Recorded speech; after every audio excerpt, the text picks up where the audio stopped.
My name is Rachel Morrison, and for 8 years, I believed I was the good daughter.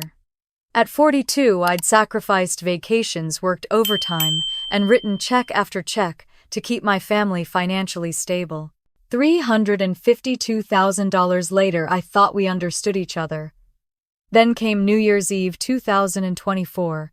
My parents gathered us in the living room with champagne, and that excited energy you feel before opening Christmas presents. Except this time I wasn't getting a gift. I was getting a lesson in betrayal that would cost my family everything they thought they knew about loyalty, money, and consequences. What do you do when the people who raised you to be responsible decide you're too responsible to deserve anything in return? And what happens when the family ATM finally decides to shut down permanently? Let me take you back to where it began. I should have seen it coming. The way my parents kept exchanging those little glances across the dinner table, how my sister Jessica kept fidgeting with her wine glass, and most telling of all, how everyone seemed just a little too excited about this particular New Year's Eve celebration. But I was exhausted from another brutal quarter at Dish Network, and honestly, I just wanted to enjoy a quiet evening with my family in the house where I grew up.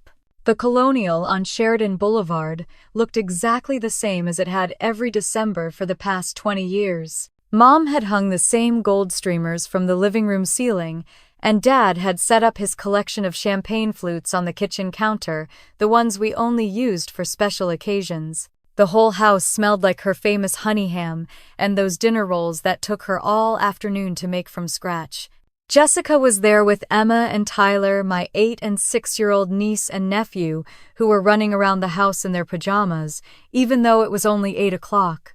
Emma kept asking when we were going to watch the ball drop, and Tyler had already spilled grape juice on Mom's good tablecloth. Normal family chaos or so, I thought. I had driven over from my apartment in lower downtown after finishing up some year-end reports, feeling that familiar mix of love and obligation that always came with family gatherings. 8 years. That's how long I'd been writing checks to keep this whole scene possible. $2,200 every month to Mom and Dad for the mortgage and utilities, another $1,800 to Jessica since her divorce 2 years ago.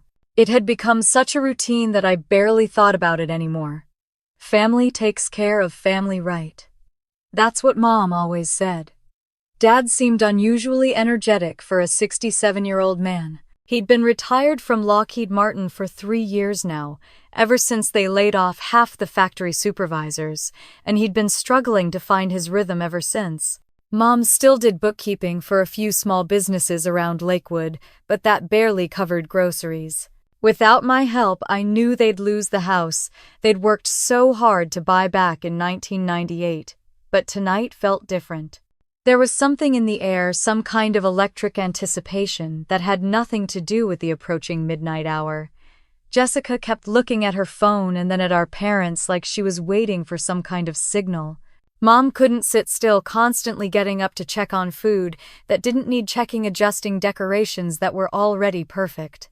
When Dad suggested we open the champagne at 11:30 instead of midnight, I knew something was up. Robert Morrison was a creature of habit, and in 42 years of knowing him, he had never deviated from his New Year's Eve timeline. Champagne at midnight, resolutions at 12:15, bed by 1.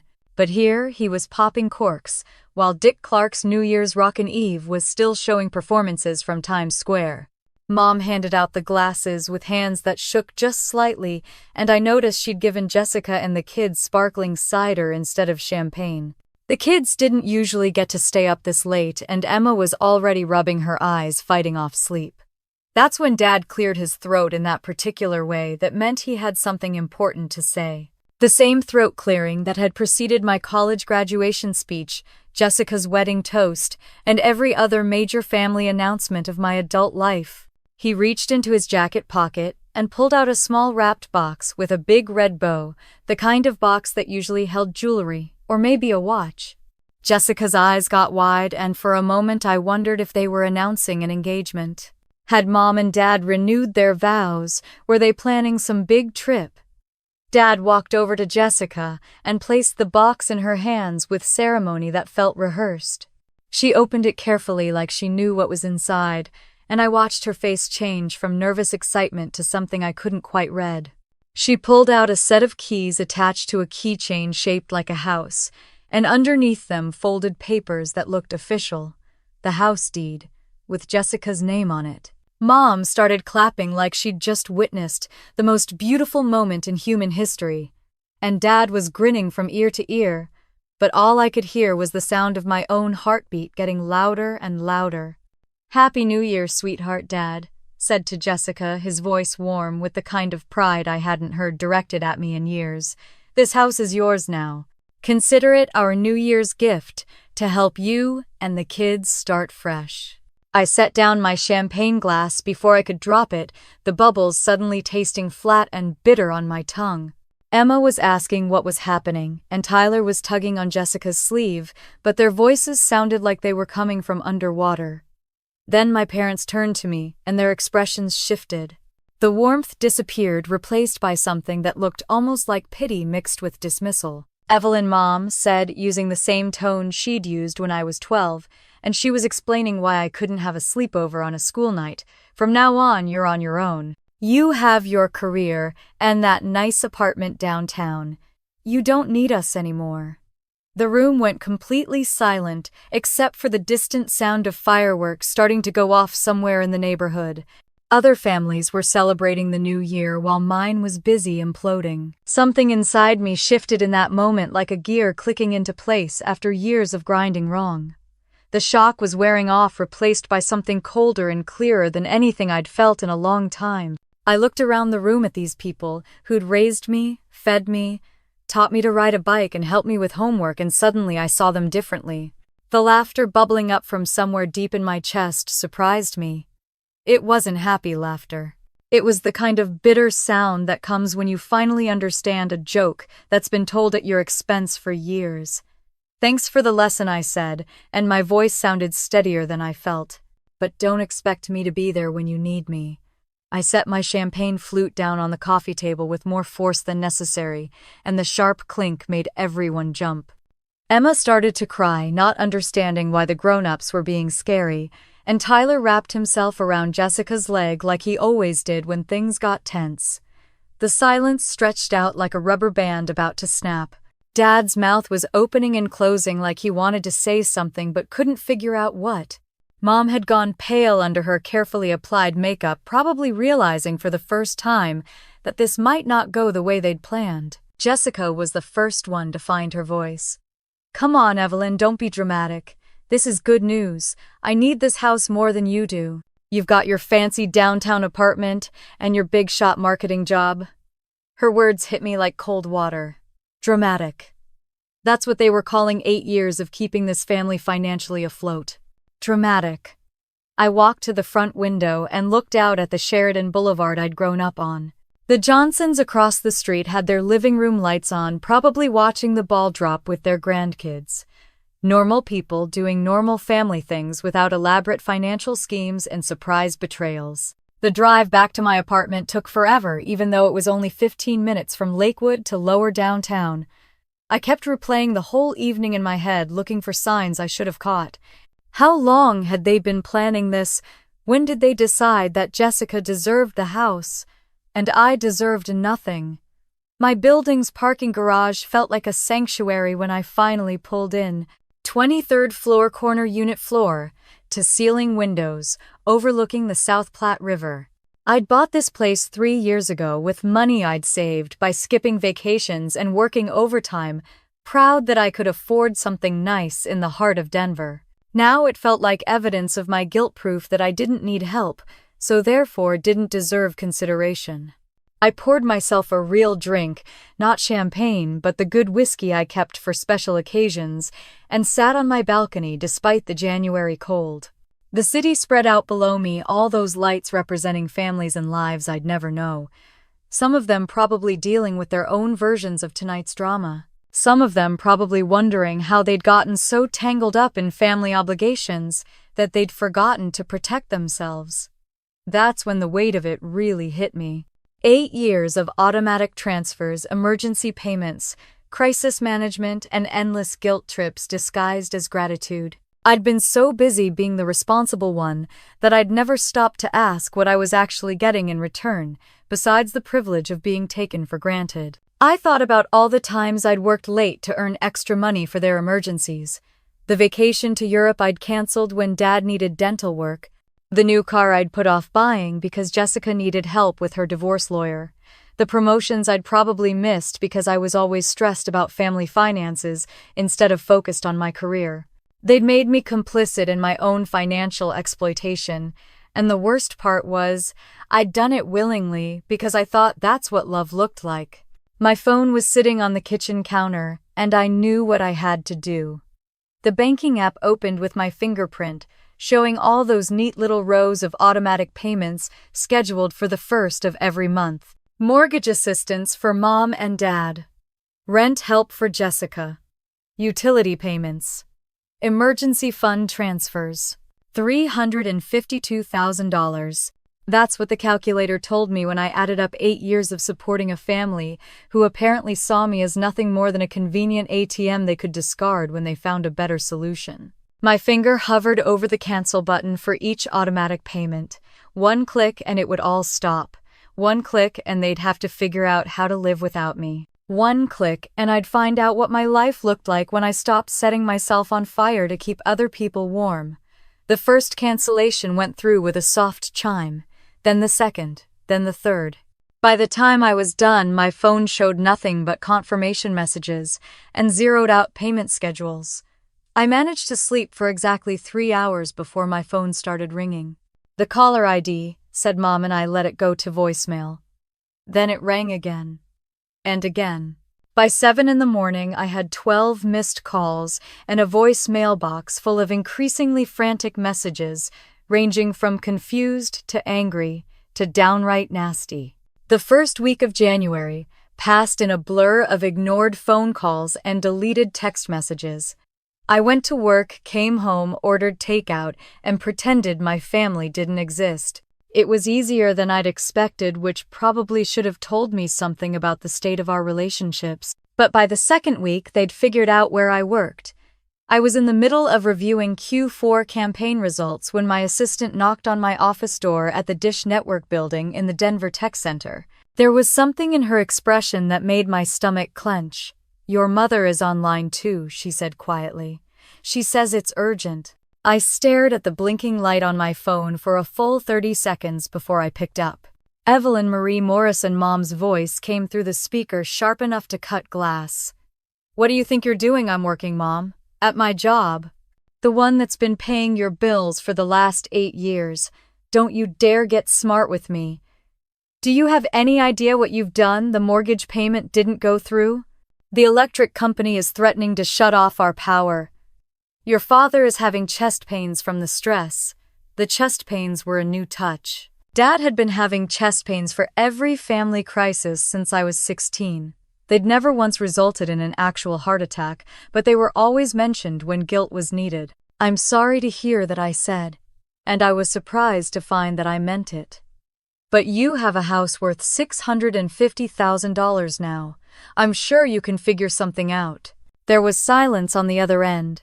The kind of silence that meant she was realizing for the first time that her usual manipulation tactics weren't working. "Jessica can't afford this house, Mom," finally said, her voice smaller than before. "We thought you'd keep helping until she got on her feet. You thought wrong." After I hung up, I sat in my office looking out at the Rocky Mountains in the distance and made a decision that would have seemed impossible just 2 weeks earlier. I called Mike Sullivan, a private investigator I'd met through work when we needed background checks for a corporate partnership. Mike was the kind of guy who'd seen everything twice and wasn't surprised by anything anymore. He listened to my story without judgment while taking notes in a small leather notebook that looked like it had been through several decades of family drama cases. "What exactly are you looking for, Rachel?" "The truth. I want to know what they've really been doing with my money all these years." Mike's investigation took 2 weeks, and what he found made my New Year's Eve betrayal look like a minor disagreement. The manila folder he handed me across the table at a Starbucks near my office was thick with bank statements, loan documents, and email printouts that painted a picture of deception so complete it took my breath away. Your parents took out a home equity loan in October of last year, he said, flipping through the papers. $180,000. Your sister Jessica co-signed as a resident of the property, claiming she contributed to the mortgage payments. Jessica had never lived in that house as an adult except for a 3-month period right after her divorce when she was supposedly getting back on her feet. Here's where it gets interesting, Mike continued. The loan payments they've been making. They match almost exactly with the money you've been sending them each month. They've been using your financial support to service debt you didn't even know existed. I stared at copies of bank statements that showed a pattern of deception going back months. Every dollar I'd sent to help with their mortgage had actually been going to pay off money they'd borrowed against the house. I thought I was helping them keep. It gets worse, Mike said, pulling out another set of documents. I found email exchanges between your parents and an elder law attorney from July. They've been planning this transfer for at least 6 months, maybe longer. Look at this.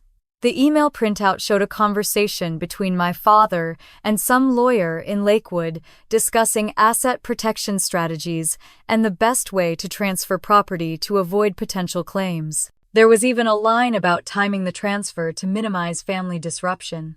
They'd been planning to cut me out since the middle of last summer, all while smiling at family barbecues and accepting my money with grateful hugs and promises that they'd pay me back someday when things got better. The last document in the folder was the most damaging. Jessica's divorce decree, which showed $40,000 in credit card debt that had been her responsibility alone. Debt she'd never mentioned when she'd been asking me for money every month to help with basic living expenses. I sat in that coffee shop until they started putting chairs on tables around us, reading through 8 years of financial lies and manipulation disguised as family love. Everything I'd believed about helping my struggling family had been built on deception, and I'd been too trusting, too guilty, too programmed to be the responsible one to ask the right questions. The worst part wasn't the money. It was realizing that while I'd been working overtime and skipping vacations to support them, they'd been in lawyers' offices planning my financial funeral. Armed with Mike's folder of evidence, I decided it was time for the extended family to learn what had really been happening behind their backs. Aunt Patricia had invited everyone to her place in Highlands Ranch for a belated New Year's gathering, one of those sprawling suburban houses with the granite countertops and open floor plans that made every conversation echo. I arrived late on purpose after everyone had settled in with their drinks and the usual small talk about jobs and weather. The whole clan was there. Uncle Stephen, Dad's younger brother who'd always been the family peacemaker. Cousin Lisa and her husband Tom. Even Great Aunt Dorothy, who was pushing 90 but never missed a family gathering. Mom and Dad were holding court in the living room, no doubt, spinning their version of recent events. I could see Jessica in the kitchen helping Pat with the coffee service, Emma and Tyler running around with their cousins. Normal family chaos except for the undercurrent of tension that followed me like a storm cloud. Patricia hugged me at the door, but her expression was careful, guarded. I knew the family had already chosen sides based on whatever story they'd been told. "We need to talk, Rachel," she said quietly. "Your parents are really struggling. Jessica's trying to keep that house together for those babies, and everybody's wondering why you've just disappeared." That's exactly what I was hoping someone would say. I set my banker's box down on Pat's granite kitchen island with enough force to get everyone's attention. The conversations in both rooms gradually died down as people realized something was about to happen. Since everyone seems to have opinions about my recent decisions, I figured you should see the whole picture. I started pulling out documents, spreading them across the island like a dealer laying out cards. 8 years of bank statements printed in chronological order. Emergency payment records. Text message screenshots printed on regular copy paper. The home equity loan documents Mike had uncovered. The divorce decree showing Jessica's hidden debt. Stephen wandered over, first drawn by curiosity. His expression changed as he picked up one of the bank statements and started reading. "Jesus, Rachel, is this what you've been sending them every month? $2,200 to Mom and Dad. $1,800 to Jessica. Every month for 8 years without fail." More family members drifted over, drawn by Stephen's reaction. I watched their faces change as they processed what they were seeing. Cousin Lisa picked up one of the emergency payment records and let out a low whistle. $1,500 for Jessica's car repair, $800 for Emma's dental work, $2,000 when Dad needed that root canal. These are just from last summer. The room had gone completely quiet now. Even the kids had stopped running around, sensing that something important was happening in the grown-up world. Mom finally spoke up from the living room doorway, her voice shaky. "Evelyn, what do you think you're doing? I'm showing everyone what family loyalty actually looks like," I said, pulling out the most damaging document. "This is the home equity loan Mom and Dad took out in October. $180,000 with Jessica as co-signer. Look at the monthly payment amount, then look at what I've been sending them for mortgage help." Patricia leaned over the papers, her reading glasses sliding down her nose. "The payments match exactly," she said quietly. "That's because they've been using my money to pay off debt I didn't even know existed. While I was working overtime to help with their mortgage, they were actually borrowing against the house and using my payments to cover it up." The silence stretched out until Great Aunt Dorothy, bless her 90-year-old heart, cut right to the chase. "So they've been lying to you about money for how long?" "At least 8 months, maybe longer." Stephen was still going through the papers, shaking his head. "Bob," he called to the living room, "you need to see this." Dad appeared in the kitchen doorway, looking like he'd rather be anywhere else on earth. His face had gone gray the way it did when he was really stressed. "I don't know what she's told you, but family business should stay in the family. This stopped being family business when you involved lawyers and planned my financial funeral," I said, pulling out the email printouts. "These are from July. 6 months of planning how to cut me out while still taking my money." Patricia read the lawyer emails twice, her lips pressed into a thin line. Finally, she looked up at her brother-in-law with an expression I'd never seen on her face before. "Bob Morrison," she said, in the voice she'd probably used on her 5th-grade students for 30 years.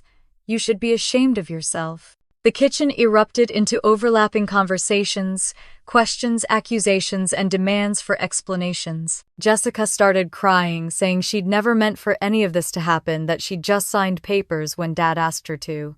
Dad was trying to explain about financial planning and protecting family assets. Mom was insisting that everything they'd done was legal and justified. But Stephen cut through all the noise with one simple question that silenced everyone. "Bob, in all this financial planning and asset protection, did it ever occur to you to just ask Rachel if she was willing to keep helping? Or did you just assume she'd keep writing checks forever, no matter how you treated her?" The answer was written all over Dad's face, and suddenly every person in that kitchen understood exactly what kind of family dynamics they'd been defending. While the extended family was still processing the truth about 8 years of financial deception, Jessica was facing a reality that no amount of family drama could fix. March in Colorado brought the kind of late winter bills that crushed dreams and empty bank accounts, and the 4-bedroom colonial that had seemed like such a gift 2 months earlier was turning into a financial death trap. The first shock came from Xcel Energy. $347 for February alone, and that was with the thermostat set to 65 degrees. The house had been built in the 80s with insulation that belonged in the 50s, and every window seemed to leak cold air like it was trying to air condition the whole neighborhood. Jessica had called me crying about the electric bill, but I'd stopped answering her calls after the 3rd desperate voicemail.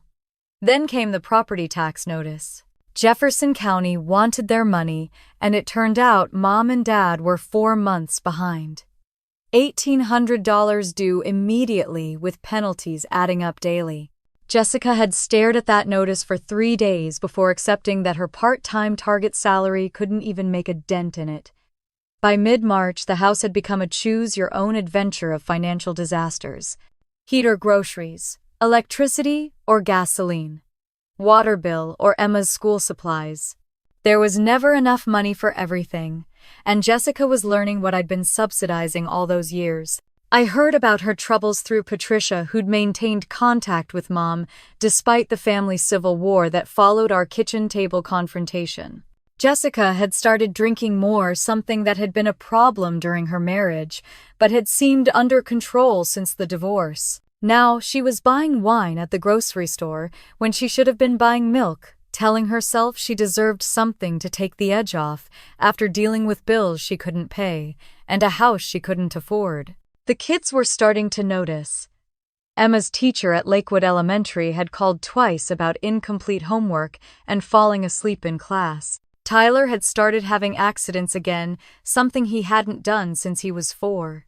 Children absorb stress like sponges, and no amount of mommy's happy voice could hide the fact that their world was falling apart. The breaking point came on a Tuesday morning in late March, when Jessica woke up to no hot water and a kitchen faucet that produced nothing but air and gurgling sounds. The water had been shut off, and she'd missed the final notice because it had gotten buried under a pile of other bills she couldn't pay. She showed up at Emma's school unwashed, wearing yesterday's clothes, trying to explain to the principal why her daughter would need to use the bathroom at school to brush her teeth. That's when Child Protective Services got involved, not because Jessica was a bad mother, but because 8-year-olds shouldn't have to worry about whether they'll have running water when they get home. The CPS visit was routine, just a wellness check triggered by the school's concern, but it documented everything Jessica had been trying to hide.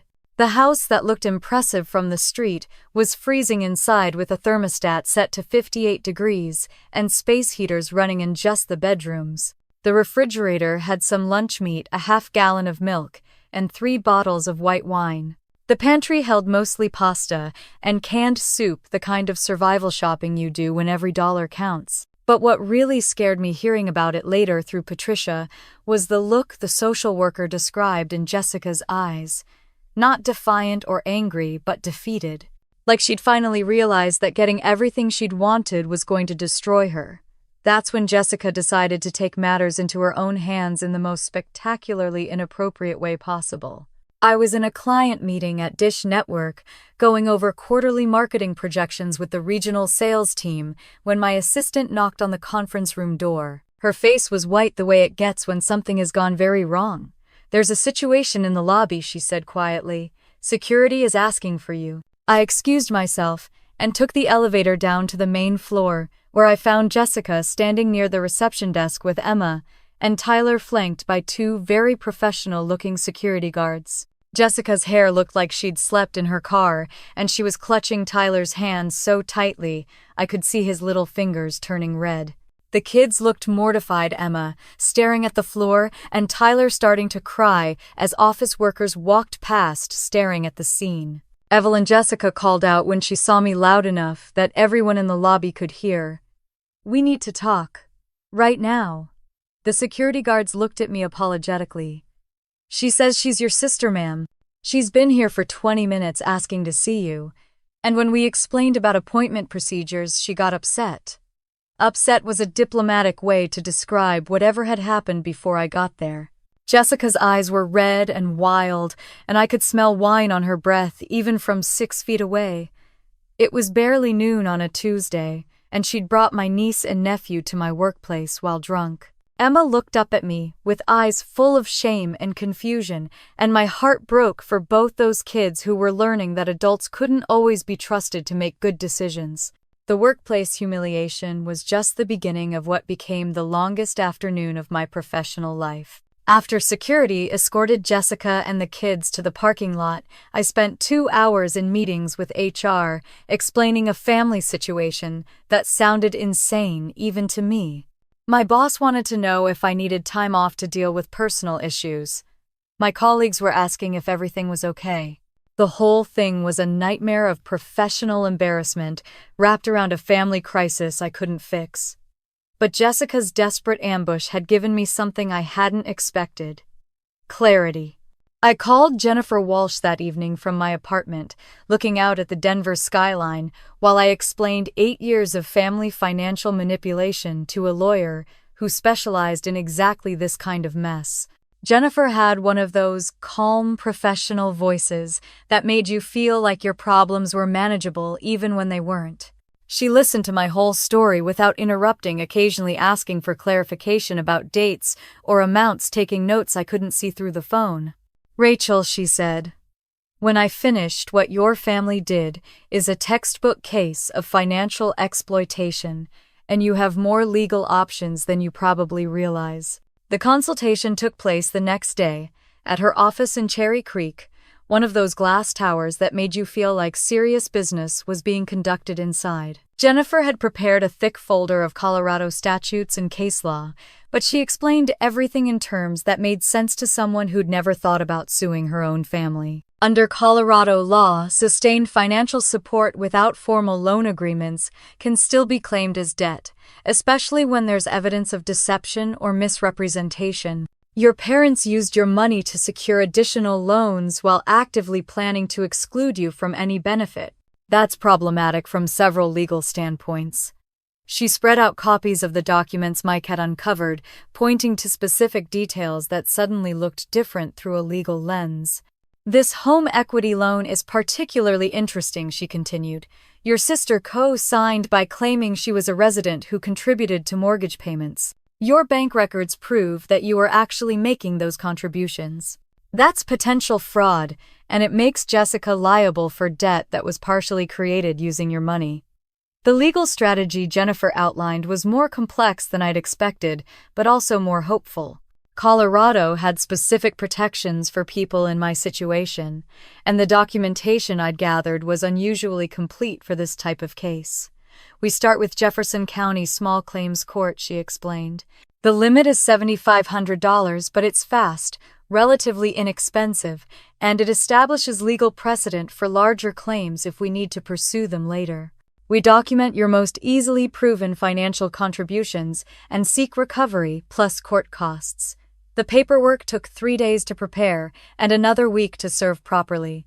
Jessica's reaction when she received legal notification was immediate and predictable. She called 17 times in one evening, leaving voicemails that escalated from confused to angry to desperate to threatening.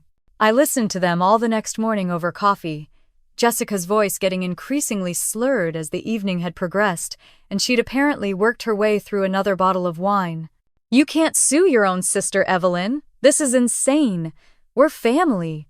Families don't take each other to court over money. Mom and Dad are going to have heart attacks when they find out about this. The kids are asking why Aunt Rachel hates them. How am I supposed to explain that their aunt is trying to take our house away?" But it was the last voicemail that told me everything I needed to know about how serious this had become. Jessica's voice was barely above a whisper, like she was afraid someone might overhear. "I talked to Mom and Dad today. They're scared, Evelyn. Really scared. Dad says they might lose the house anyway because they can't make the loan payments without your help, and now with your lawsuit, they can't even try to sell it, because there might be a lien. You're destroying this whole family over money that you gave us freely for years. I never asked you to be our bank, but you did it anyway, and now you're acting like we owe you something for your choice." Her choice to frame 8 years of family financial support as my unilateral decision, rather than their constant requests for help, told me that Jennifer was right about pursuing legal action. This wasn't going to get resolved through family conversations or holiday dinner negotiations. It was going to require official intervention to establish what had actually happened and who was responsible for what. Jennifer filed the preliminary paperwork that Friday afternoon. By Monday morning, I had text messages from family members I hadn't heard from in years, all wanting to know if it was true that I was suing Jessica Mom and Dad. The family phone tree had been working overtime spreading news and collecting opinions about my unprecedented decision to use the legal system against blood relatives. But the most telling reaction came from Mom, who showed up at my apartment building that Tuesday evening, buzzing from the lobby with the kind of urgency usually reserved for medical emergencies. When I finally let her up, she looked smaller than I remembered. Older and more fragile, wearing the navy blue coat she saved for important occasions. "Evelyn, honey," she said, settling into my living room chair like she was visiting a sick friend, rather than confronting a daughter who'd just filed legal action against the family. "We need to talk about this lawsuit business before it goes too far. The conversation with Mom lasted exactly 23 minutes, and every word of it confirmed that hiring Jennifer had been the right decision. Mom alternated between guilt manipulation and outright threats, cycling through every emotional tactic she'd perfected over 4 decades of motherhood. She started with the health angle. Your father's blood pressure is through the roof. The doctor says stress could kill him at his age. Is that really what you want on your conscience? Then moved to the grandchildren. Emma asked me why Aunt Rachel doesn't love them anymore. How do you explain to an 8-year-old that her aunt cares more about money than family, and finished with the financial devastation narrative? We'll lose everything, Evelyn. 40 years of marriage, 30 years in that house, all gone, because you can't forgive a simple misunderstanding about inheritance planning. I listened to it all without interrupting, which seemed to frustrate her more than arguing would have. When she finally ran out of emotional ammunition, I walked her to the door and said the only thing that mattered. Mom, you planned this for months. You consulted with lawyers. You involved Jessica in fraud. You spent my money to hide your debts. This isn't a misunderstanding. This is what happens when lies catch up with people. The next morning, Maria Santos from Human Resources called me into her office. I'd been dreading this conversation ever since Jessica's lobby scene, but Maria's approach surprised me. Rachel, I want you to know that we've completed our investigation into the incident with your sister last week.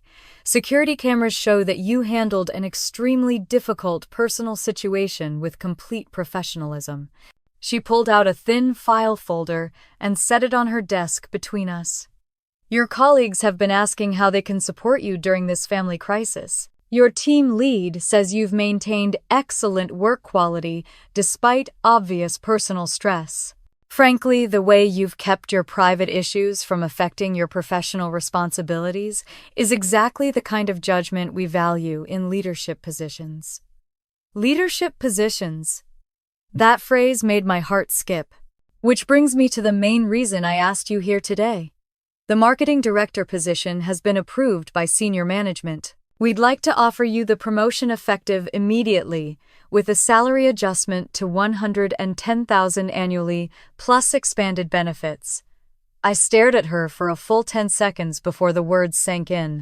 After 8 years of working overtime to fund family emergencies, sacrificing vacation time for Jessica's crises, and turning down social opportunities because I was always stressed about family finances, I was finally getting the career recognition I'd earned. The promotion came with a corner office on the 15th floor, a view of the Rocky Mountains, and most importantly, validation that my professional life had value independent of my family's financial needs. For the first time in years, I could make career decisions based on what was best for me, rather than what would generate the most emergency funding for family disasters. My new team threw an impromptu celebration that afternoon, complete with grocery store cake and champagne someone had been saving in the office refrigerator. Standing there with colleagues who'd supported me through the worst family crisis of my adult life, I realized I'd found something I'd been missing for years.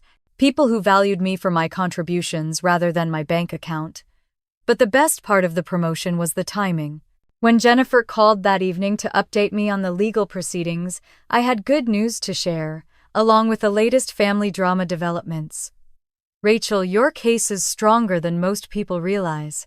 The documentation you've provided establishes clear patterns of financial deception, and your sister's workplace harassment actually helps demonstrate the level of desperation and manipulation you've been dealing with. She'd received a settlement offer from Jessica's public defender, a laughably low amount that didn't even cover my court costs, much less acknowledge 8 years of financial exploitation. They're hoping you'll take a few $100s and go away quietly. It tells me they know they're in serious legal trouble. The paperwork for rejecting the settlement offer took 5 minutes to review and sign. I was done accepting inadequate solutions to problems I hadn't created. That weekend, I cleaned out my home office, throwing away years of family financial records I'd kept for tax purposes. Emergency payment receipts, Desperate text message printouts, bank statements showing transfer after transfer to people who'd never once asked if I could afford to keep giving. The recycling bin filled up with evidence of 8 years spent funding other people's poor decisions while neglecting my own financial goals. Money that could have gone toward a house down payment, early retirement savings, or those European vacations I'd been promising myself someday. But as I shredded the last batch of receipts, I felt something I hadn't expected. Relief. Not just because the financial burden was gone, but because I'd finally stopped participating in my own exploitation. My phone buzzed with a text from Jessica. One last attempt at manipulation before we ended up in court. I hope you can live with yourself when this family falls apart completely. When Dad has his heart attack and Mom ends up in some cheap nursing home because they lost their house. When Emma and Tyler grow up knowing their aunt chose money over love. This is your choice, Evelyn, and you'll have to live with the consequences forever. I read it twice, then deleted it without responding. Some conversations aren't worth having, and some relationships aren't worth saving. The Jefferson County Small Claims Court looked exactly like every other government building I'd ever been in. Beige walls, fluorescent lighting, and that particular smell of disinfectant mixed with decades of human drama. Jennifer met me in the parking lot at 8:30, carrying a briefcase that looked like it had seen 1,000 family disputes. Inside, the waiting area was filled with people clutching folders and looking nervous. Landlord-tenant disputes, contractor disagreements, and families like mine who'd reached the point where love wasn't enough to solve their problems anymore. Jessica sat on the opposite side of the room with a public defender who looked like he'd rather be anywhere else. She'd dressed carefully for court, wearing a navy dress that made her look younger and more vulnerable than her 33 years. Mom and Dad flanked her like bodyguards, both of them shooting me looks that could have melted steel. When our case was called, we filed into a small courtroom that felt more like a conference room with a judge's bench. The Honorable Sandra Martinez was a woman in her 50s with silver hair and the kind of no-nonsense expression that suggested she'd heard every sob story and excuse ever invented. Jennifer had prepared me for this moment, but actually sitting at the plaintiff's table while my own family sat across the aisle felt surreal. 8 years of financial support had led to this sterile room where strangers would decide who owed what to whom. The presentation of evidence took 2 hours. Jennifer methodically walked through bank statements, transfer records, and loan documents, while Judge Martinez took notes and asked pointed questions. The pattern was undeniable once laid out chronologically. Month after month of financial support coinciding exactly with payments on debt I'd never known existed.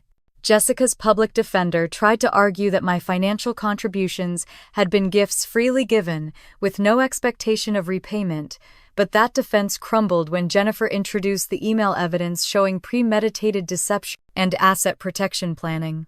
Then came the testimony phase, and that's when things got really uncomfortable. Dad took the witness stand first, his hands shaking slightly as he swore to tell the truth. Under questioning, he admitted that my financial support had been essential to the family's survival, that they'd never discussed repayment terms because they'd assumed I'd keep helping indefinitely. But it was when Jennifer asked about the home equity loan that his composure completely broke down. Mr. Morrison, did you inform your daughter that you were using her monthly contributions to service debt secured against the property you later gave to your other daughter? No, he said quietly. Did you consider that this might be relevant information for someone providing substantial financial support? We were trying to protect the family assets. By deceiving the family member who was funding those assets, Dad looked across the courtroom at me with an expression I'd never seen before. Not anger or disappointment, but something closer to shame. We thought Rachel would understand eventually. She's always been the responsible one. Mom's testimony was worse. She tried to justify 8 years of financial manipulation as caring family planning, but Judge Martinez wasn't buying it. Mrs. Morrison, your daughter provided over $300,000 in financial support while you were consulting with attorneys about excluding her from any benefit of that support. How do you reconcile that? Family is complicated, Your Honor. We did what we thought was best for everyone. best for everyone except the daughter who was funding it all. But it was Jessica's testimony that really broke my heart. She took the stand wearing that navy dress and started crying before the public defender even asked his first question. "I never wanted any of this to happen," she said, dabbing at her eyes with a tissue. "Evelyn was always so generous, always helping when we needed it. I thought when Mom and Dad gave me the house, she'd be happy that I could finally stand on my own." Judge Martinez leaned forward, slightly studying Jessica's face. "Miss Carter, did you understand that your co-signing the home equity loan made you liable for debt that was being serviced by your sister's financial contributions I just signed where Dad told me to sign? I didn't really understand all the legal stuff. But you understood that you were claiming to contribute to mortgage payments when your sister was actually making those contributions." Jessica's composure cracked completely at that question. Through her tears, she admitted that she'd known the co-signer paperwork was false, but had trusted Dad when he said it was just a formality to help with the loan approval. The most powerful moment came when Judge Martinez asked to speak with Emma privately in her chambers. When they returned 15 minutes later, the judge's expression had changed from professional skepticism to something closer to sadness. "Based on my conversation with the child, it's clear that this family has been operating under financial arrangements that were neither transparent nor sustainable. The evidence shows a pattern of deception spanning months, debt concealment, and systematic financial exploitation disguised as family obligation." She awarded me the maximum $7,500 plus court costs.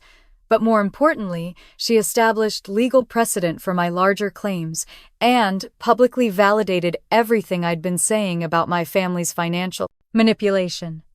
As we filed out of the courtroom, Jessica tried to approach me, but Jennifer smoothly intercepted her.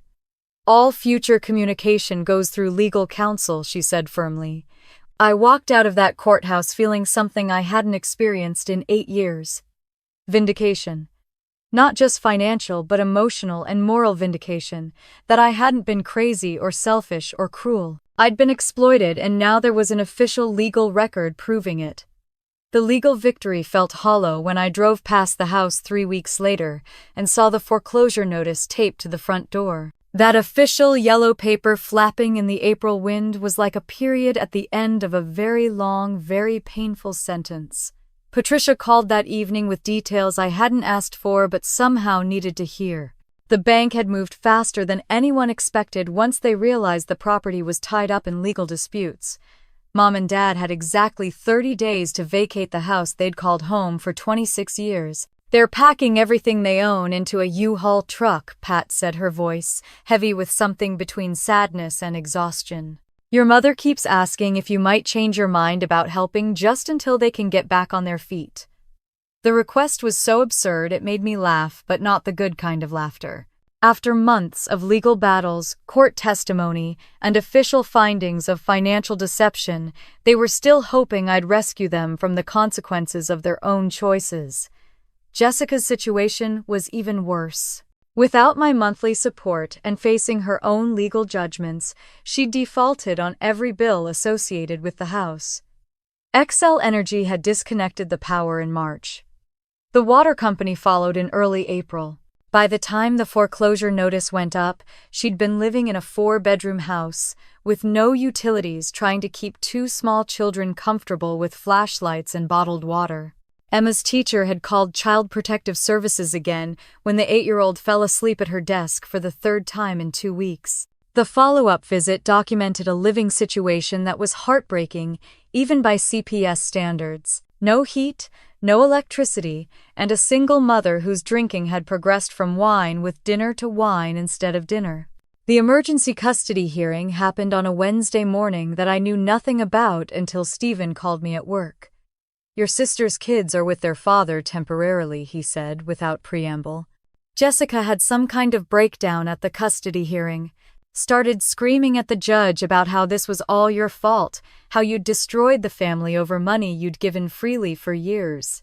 The irony wasn't lost on me that Jessica's ex-husband, who'd been deemed an unfit father during their divorce proceedings, was now considered a more stable guardian than she was. But then again, he had electricity and running water in his apartment, which apparently put him ahead of their mother in the basic parenting requirements department.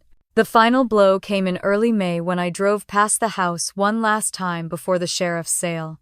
The moving truck was gone, but the yard was littered with furniture and belongings that hadn't made the cut for the new living situation. Dad's workshop tools spread across the driveway. Mom's garden furniture stacked by the curb like an estate sale nobody wanted to attend. Mrs. Kim from next door was in her front yard surveying the damage to property values that was happening right in her neighborhood. "Such a shame," she said when she saw me. "They were good neighbors for so many years. I never would have imagined it would end this way." I wanted to tell her about the 8 years of financial support, the hidden loans, the planned deception, and the legal battles that had led to this moment. But standing there looking at the house where I'd learned to ride a bike and spent Christmas mornings opening presents, all I could feel was a complicated mix of sadness and relief. The house sold at auction for less than the amount owed on the home equity loan, which meant Jessica was still liable for the difference. Mom and Dad moved into a 2-bedroom apartment in Westminster, 30 minutes further from everything they'd known. Jessica found a 1-bedroom place near her ex-husband so she could maintain visitation rights with Emma and Tyler, but even that required help from his new girlfriend to make the security deposit. The whole family had crash-landed in rental apartments scattered across Jefferson County, learning to live within their actual means for the first time in years. No more 4-bedroom colonial. No more financial safety net. No more Aunt Rachel to call when the money ran out before the month did. Stephen visited me that weekend, bringing updates I hadn't requested, but found oddly comforting. "Your dad got a job at Home Depot," he said, settling into my living room with coffee. I'd actually learned to make properly, since I wasn't working overtime to fund family emergencies anymore. "Stocking shelves 40 hours a week. Your mom's doing bookkeeping for 3 different businesses now. They're managing but just barely.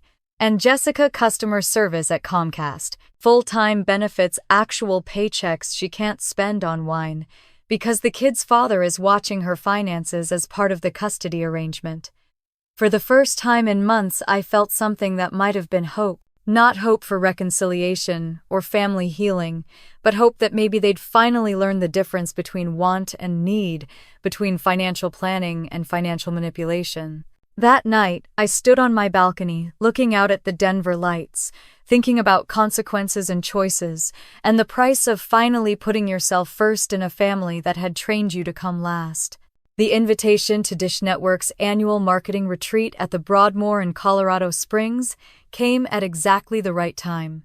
After months of family legal battles and emotional exhaustion, the idea of spending 3 days focused purely on professional development felt like a gift I hadn't realized I needed. The resort was one of those places that made you feel successful just by walking through the lobby. All marble and crystal chandeliers and the kind of understated luxury that whispered rather than shouted.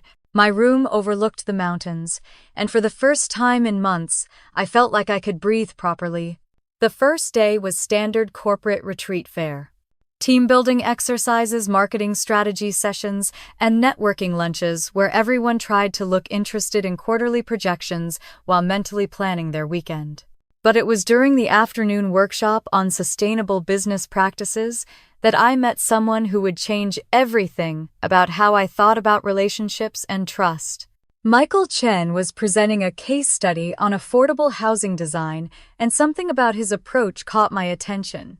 He wasn't just talking about architecture and construction costs. He was talking about families, about communities, about the difference between a house and a home, in terms that made me think he understood something important about what people actually need.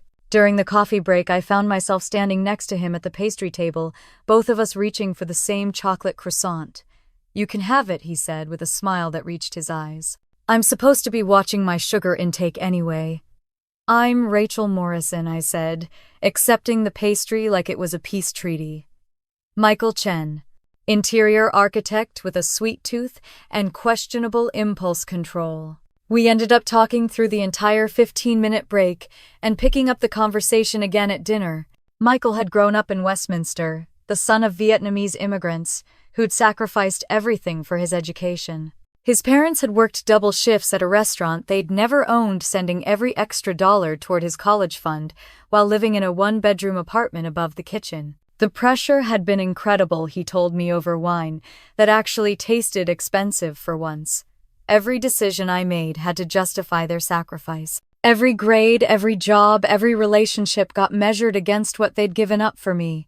I understood that pressure in ways I couldn't fully explain without sounding like I was competing in the family trauma Olympics. But Michael seemed to get it when I mentioned the complicated dynamics of being the financially successful child in a family that needed help.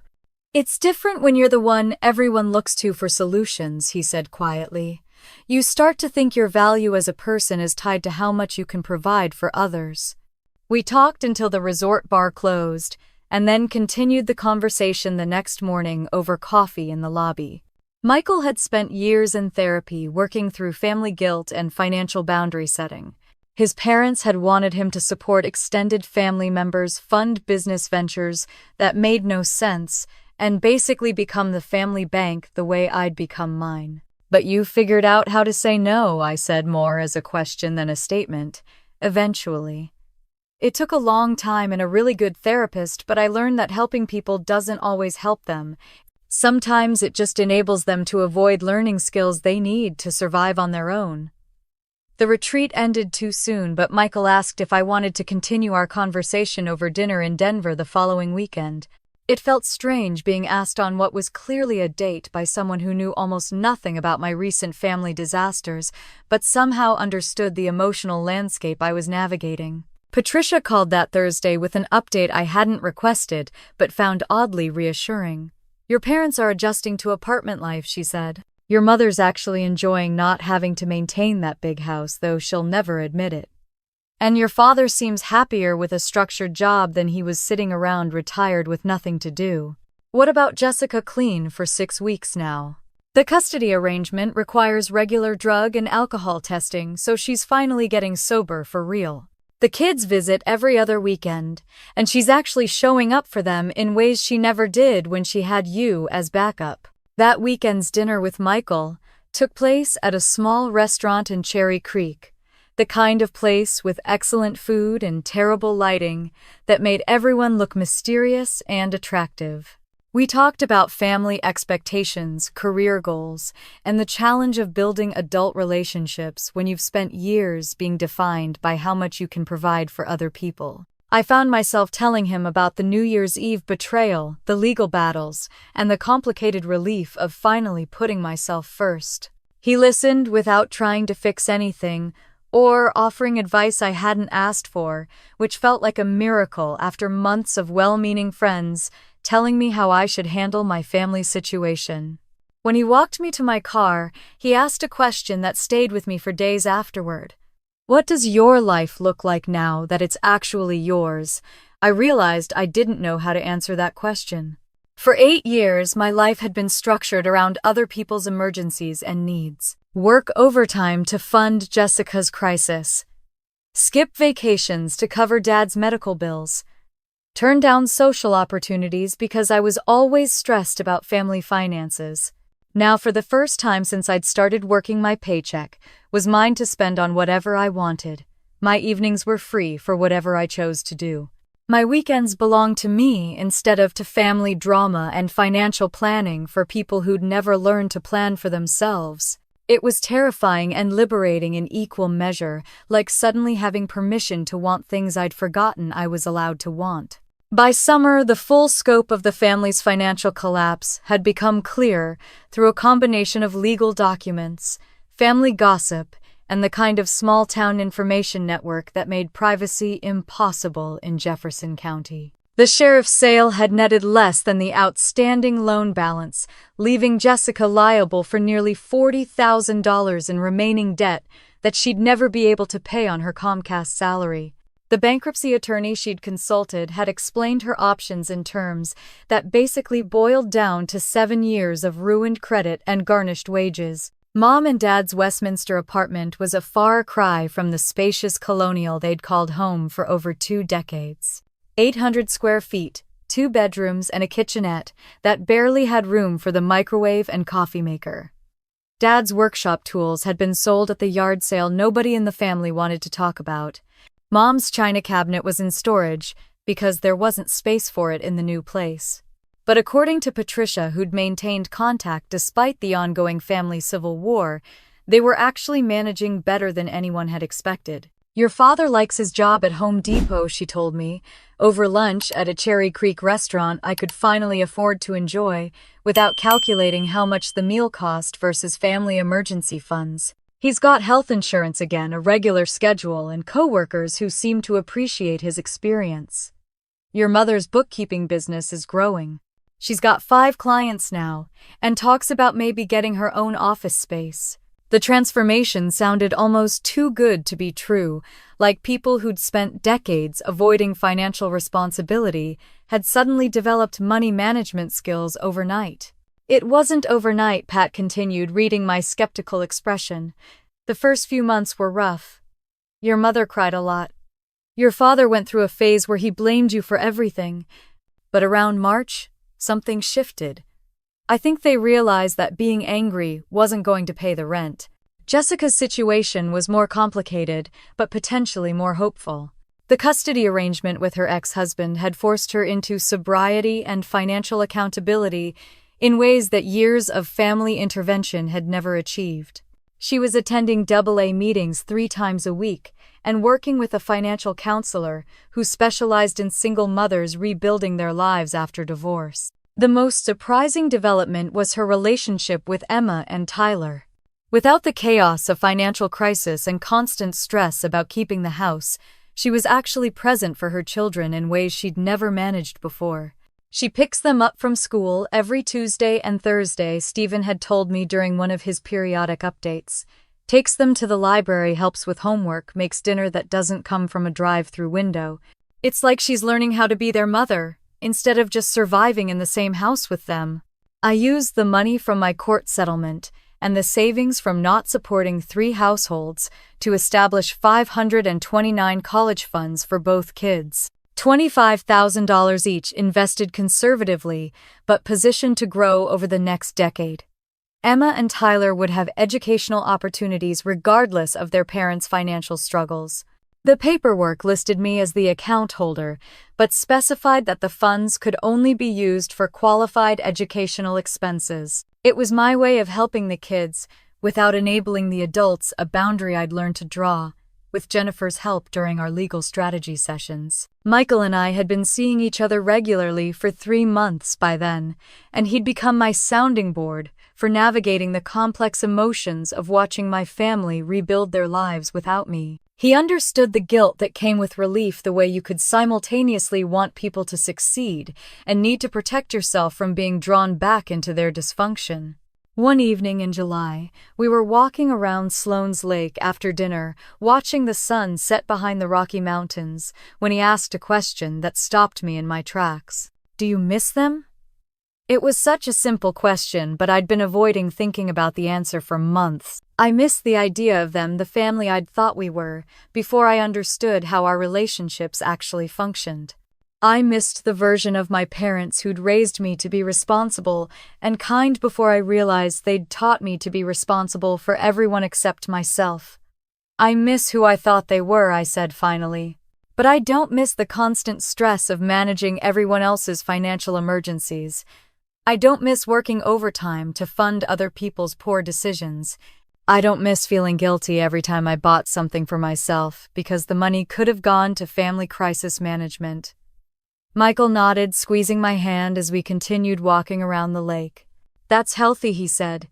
"You can grieve the loss of the family you thought you had while still protecting yourself from the family you actually had." By August, I'd established a routine that felt sustainable and genuinely mine for the first time in years. Work that I enjoyed and was good at. A relationship based on mutual respect and shared interests. Weekends that belonged to me instead of to family drama. Money in my savings account that stayed there instead of disappearing into other people's emergencies. The apartment that had felt like a temporary refuge during the worst of the family crisis now felt like home in ways the childhood house never had. 1 year later, I woke up on New Year's Day 2026 inches my own apartment in my own bed, with no family financial emergencies waiting on my voicemail and no automatic transfers scheduled to drain my bank account.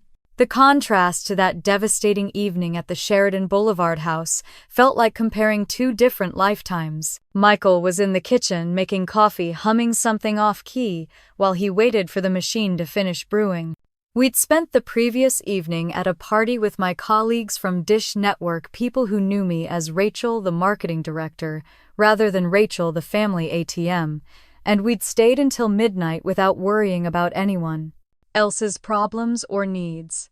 My phone buzzed with a text from Emma. "Happy New Year, Aunt Rachel. I got an A on my science project about solar energy. Mom says to tell you thank you for my college fund." That monthly call from my niece had become one of the bright spots in a life that was finally structured around my own goals and happiness. Emma was thriving in her new school. Her grades had improved dramatically since the family crisis stabilized, and she talked about wanting to be an engineer when she grew up. Tyler was doing well too, according to the carefully neutral updates I received through Patricia. Jessica had maintained her sobriety for 8 months, now worked her way up to a supervisor position at Comcast, and had even started dating someone she'd met in her AA group.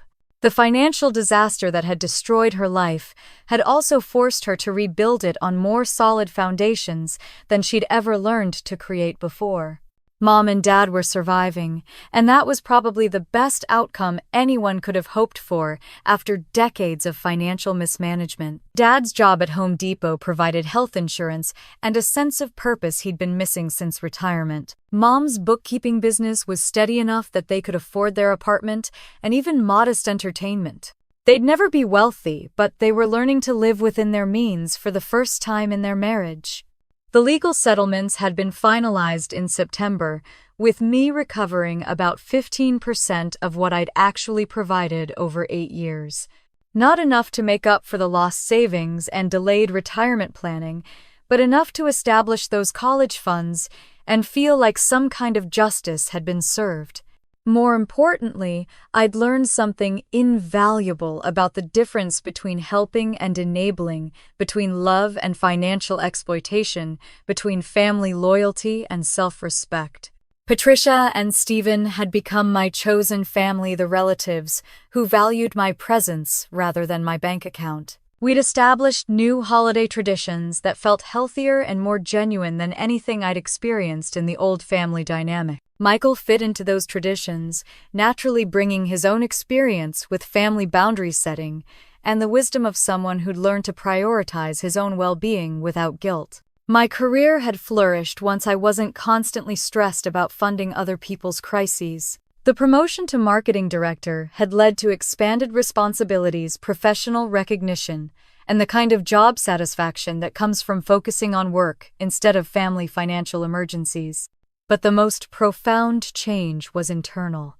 I'd spent 8 years believing that my value to my family was entirely financial, that love was measured by how much I could provide when crisis struck. Learning to see myself as someone worthy of respect and consideration regardless of my bank balance had been harder than any legal battle or family confrontation. I'd started volunteering with Jefferson County's financial literacy program, helping other adults recognize and escape family financial manipulation. The stories I heard were depressingly familiar. Adult children funding parents' poor decisions, siblings taking advantage of responsible family members, families using guilt and love as weapons to maintain financial dependence. My story had resonated with more people than I'd expected, and I'd found purpose in helping others establish the boundaries I'd taken too long to create for myself. Standing in my apartment on New Year's Day, looking out at the Denver skyline with Michael's terrible humming providing background music, I felt something I'd never experienced before. Complete ownership of my own life. No obligations I hadn't chosen. No relationships based on financial transactions. No guilt about prioritizing my own needs and goals. The family that had raised me was gone, replaced by people I barely recognized who were learning to survive without my subsidies. But the chosen family I'd built was stronger and more authentic than anything I'd lost. What do you think about my story? Have you ever found yourself being the family bank, giving and giving, until there was nothing left for your own dreams and goals? If you were in my position, would you have continued sacrificing your financial future for people who saw you as an ATM rather than a family member? Or would you have found the courage to walk away and build a life that actually valued who you are, instead of what you can provide? I'd love to hear your experiences in the comments below. So many of us have been where I was funding other people's poor choices while neglecting our own well-being, and your story might be exactly what someone else needs to hear, to find the strength to choose themselves for once. Subscribe for more stories about family money and the sometimes painful but always necessary journey toward putting your own happiness first when everyone around you expects you to keep giving forever.